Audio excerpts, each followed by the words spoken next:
एवढ्या दिवसामध्ये सगळ्यात आज जास्त धंदा झाला आणि काल सुट्टी मारली त्यामुळे थोडंसं अफसोस होतं. सो नमस्कार, मी आरीबाई प्रियंका. मी आता जे मार्केट स्टॉल चालू केले तर 30 दिवसामध्ये माझं स्टार्टअप कसं होते ते मी बघणार आहे. काल तर मी गेली नव्हती स्टॉलवरती कारण की माझा एक अर्जंटचा ब्लाऊज होता, सो मी तोच करत बसले.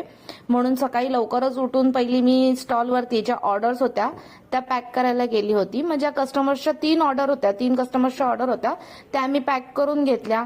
आणि आज सॅटर्डे होता, सो पोस्ट ऑफिस 12 वाजताच बंद होतं, म्हणून खूप घाईघाई करत होती. घरातली कामं विमा आवरून मला ऑलरेडी लेट झाला होता, 10:30 वाजले होते पोचायला.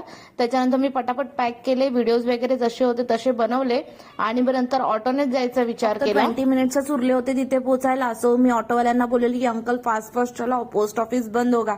त्याने पण मग फास्ट मध्येच मला नेलं. पण नंतर तिथे गेल्यावर बघितलं तर पोस्ट ऑफिस बंद झालं होतं. मी घड्याळ बघितलं तर म्हटलं तर 10 मिनिटं तर अजून आहेत, सो बंद नाही करणार.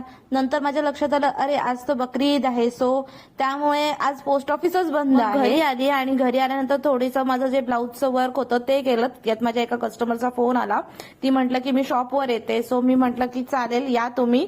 मग मी लवकर 3 वाजताच शॉपवरती गेली. ताईंनी येताना मला अशी स्वामी समर्थांची एक फोटो फ्रेम आणि हा चिवड्याचा पॅकेट आणला होता.